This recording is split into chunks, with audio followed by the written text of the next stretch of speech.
So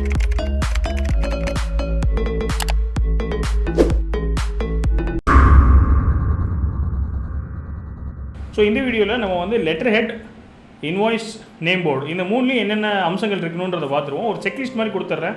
so நீங்கள் எல்லாம் check பண்ணிக்கலாம். இது எல்லாத்துக்கும் நான் ஃபார்மேட்டு கொடுக்க போகிறேன்னு வச்சுக்கோங்களேன். ஸோ அதையும் நீங்கள் பார்த்துக்கலாம். அஃப்கோர்ஸ் இப்போ வந்து டிஜிட்டலாக நம்ம வந்து இன்வாய்ஸ் ரைஸ் பண்ணுறோம். டிஜிட்டலாக இன்வாய்ஸ் ரைஸ் பண்ணும்போது அந்த சாஃப்ட்வேரை எல்லா அம்சங்களையும் பார்த்துக்கும். பட் ஸ்டில் கஸ்டமைசேஷன் ஆப்ஷன் இருக்கிறதுனால நீங்கள் எதை வேணால் இன்க்ளூடும் பண்ணலாம், எதை வேணால் கேன்சலும் பண்ணலாங்கிறதுனால என்ன பண்ணிக்கோங்கன்னா, சாஃப்ட்வேரில் இன்வாய்ஸ் ஜென்ரேட் பண்ணாலுமே இந்த பாயிண்ட்ஸ்லாம் இருக்குதான் அதோட பார்த்துக்கோங்க. So it will be helpful.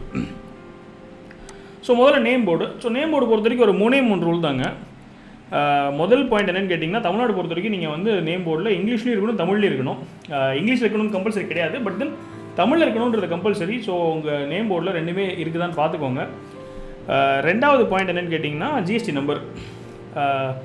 இப்போ என்ன பண்ணுறாங்கன்னா, ஜிஎஸ்டி அஃபீஷியல்ஸ் வந்து ஃபிசிக்கல் வெரிஃபிகேஷன் வராங்க. ஃபிசிக்கல் வெரிஃபிகேஷன் வந்துட்டு உங்கள் நேம் போர்டில் ஜிஎஸ்டி நம்பரோட நேம் போர்டு இருக்குதான்றதை பார்த்துக்கிறாங்க.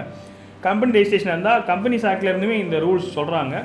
ஸோ உங்களோட ஃபிசிக்கல் லொக்கேஷனில் ஒரு name board with your GST number இருக்கணுன்றது மேண்டட்ரி. ஸோ அது பார்த்துக்கோங்க. மூணாவது வந்து உங்கள் காண்டாக்ட் டீட்டெயில்ஸ். ஸோ இந்த 3 இருந்துச்சுன்னா உங்கள் நேம் போர்டு இது ஓகே. அஃப்கோர்ஸ் அந்த சைஸ் வந்து அதர் ரூல்ஸ். மற்றபடி these are the basic rules for name board. Invoice பொறுத்த வரைக்கும் இந்த 10 பாயிண்ட்ஸ் இருக்குதான்றதை பார்த்துக்கோங்க. பேசிக் பாயிண்ட்ஸ் தான். 1-2 நீங்கள் ஞாபகம் வச்சுக்கோங்க. முக்கியமாக இருக்கிற விஷயங்கள். ஒன்று வந்து இன்வாய்ஸ் நம்பர் அண்ட் டேட். இந்த இன்வாய்ஸ் நம்பர் பொறுத்த வரைக்கும் என்ன பண்ணலான்னா, நீங்கள் வந்து எனி சீரீஸ் வச்சுக்கலாம். எனி சீரீஸ் ஒரு கஸ்டமருக்கு ஒரு சீரீஸ் வச்சுக்கலாம். ஒரு டைப் ஆஃப் ப்ராடக்ட்டுக்கு ஒரு சீரீஸ் வச்சுக்கலாம்.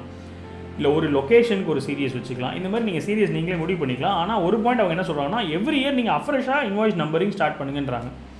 இன்னொன்று முக்கியமான பாயிண்ட் இன்வாய்ஸ் நம்பர் என்ன கவனிக்கணும்னு சொன்னால், நீங்கள் என்ன இன்வாய்ஸில் நீங்கள் நம்பரில் நீங்கள் வந்து ரைஸ் பண்ணுறீங்களோ உங்கள் கஸ்டமர்கிட்ட, அதே இன்வாய்ஸ் நம்பரை உங்கள் ஜிஎஸ்டியில் நீங்கள் மென்ஷன் பண்ணிடணும். ஏன்னா இன்வாய்ஸ் மேட்சிங் அது நடக்குது. அதுவும் நீங்கள் கவனமாக பார்த்துக்க வேண்டிய விஷயம். Invoice number and date. ரெண்டாவது வந்து ஃப்ரம் அண்ட் டு. உங்கள் அட்ரஸ், உங்கள் நேம் அண்ட் ப்ளஸ் யாருக்கு நீங்கள் இன்வாய்ஸ் பண்ணுறீங்களோ அது அஃப்கோர்ஸ் பேசிக்கு. ப்ராடக்ட் ஆர் சர்வீஸ், அதோட குவாலிட்டி, அதோட டிஸ்கிரிப்ஷன். ஸோ என்ன ப்ராடக்ட் நீங்கள் பில் பண்ணீங்களோ அந்த டீட்டெயில்ஸு. இது வந்து ஹெச்எஸ்என் அண்ட் எஸ்சிஎஸ்சின்னு சொல்லி சொல்கிறோம். இது ரெண்டு என்னென்னு கேட்டிங்கன்னா, ஜிஎஸ்டியில் உங்கள் பர்டிகுலர் எந்த ப்ராடக்ட் சேல் பண்ணியிருக்கீங்களோ, எந்த ப்ராடக்ட் நீங்கள் பில் பண்ணுறீங்களோ, இல்லை எந்த சர்வீஸ் பில் பண்ணுறீங்களோ, அதோடைய கிளாசிஃபிகேஷன் ஜிஎஸ்டியில் ஒரு லிஸ்ட் கொடுத்துருக்கோம், ஒரு கோடு கொடுத்துருக்கோம். ஹெச்எஸ்என் கோடுங்கிறது குட்ஸுக்கும், எஸ்ஏசி கோடுங்கிறது சர்வீஸ்க்கும் இருக்கக்கூடிய கோட்ஸு. அதை நீங்கள் மென்ஷன் பண்ணி, ஏன்னா அதை பேஸ் பண்ணி தான் உங்களுக்கு என்ன டாக்ஸேஷன், என்ன ரேட்டில் உங்களுக்கு ஜிஎஸ்டி சார்ஜ் பண்ணுறாங்கிறது இந்த ஹெச்எஸ்என் அண்ட் எஸ்ஏசி பேஸ் பண்ணி தான்.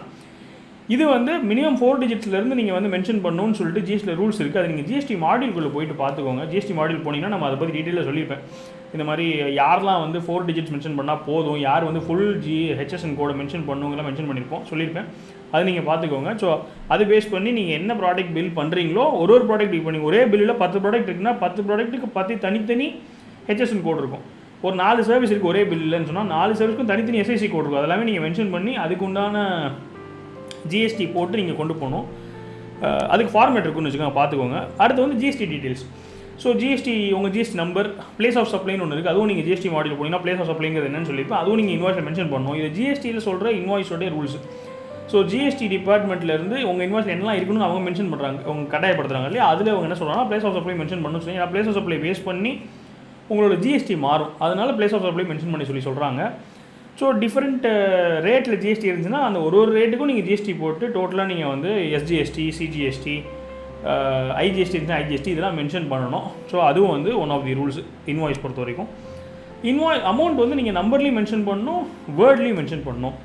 ஸோ இந்த ரூல் என்னென்னு கேட்டிங்கன்னா, நீங்கள் நம்பரில் ஒன்று மென்ஷன் பண்ணிவிட்டு வேர்டில் மாற்றி மென்ஷன் பண்ணியிருக்கீங்க, வேறு இருக்குதுன்னு சொன்னால் வேர்டில் இருக்கிறதா ஃபைனலாக எடுத்துப்பாங்க. அதான் ரூல்ஸு. ஏன்னா நீங்கள் நம்பரில் கூட என்ன பண்ணலாம்னு சொன்னால் கிளிக்கில் இருக்கிறதுக்கான வாய்ப்பு வந்து ஜாஸ்தி.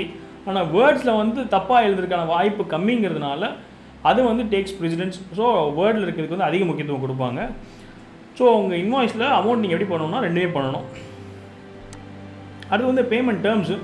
ஸோ இன்வாய்ஸ்லேயே என்ன பண்ணிடுறது பெட்டர்னு கேட்டிங்கன்னா, உங்களோட பேமெண்ட் டேர்ம்ஸ் இப்போ இமீடியட்டாக நீங்கள் எனக்கு கேஷ் தரணுங்கிறதோ, இல்லை இது கேஷ் பில்லுங்கிறதோ, இல்லை கிரெடிட் பில்லுங்கிறதோ, இல்லாட்டி நான் இப்போ ரைஸ் பண்ணி எனக்கு 1 மாதத்துக்குள்ள நீங்கள் பேமெண்ட் பண்ணி தந்துடணும், இல்லை 45 நாள் கூட தந்துடணும், இல்லை 15 நாள் கூட தந்துடணுங்கிறதையும் மென்ஷன் பண்ணிவிட்டு, ஒருவேளை நீங்கள் இந்த இன்வாய்ஸ்க்கு பணம் ரிலேட் பண்ணிங்கன்னா எனக்கு இவ்வளோ % வட்டி வரணும் அப்படிங்கிறது எல்லா டேர்ம்ஸுமே இதுலேயும் மென்ஷன் பண்ணிடுறது தான் இப்போது நல்லது.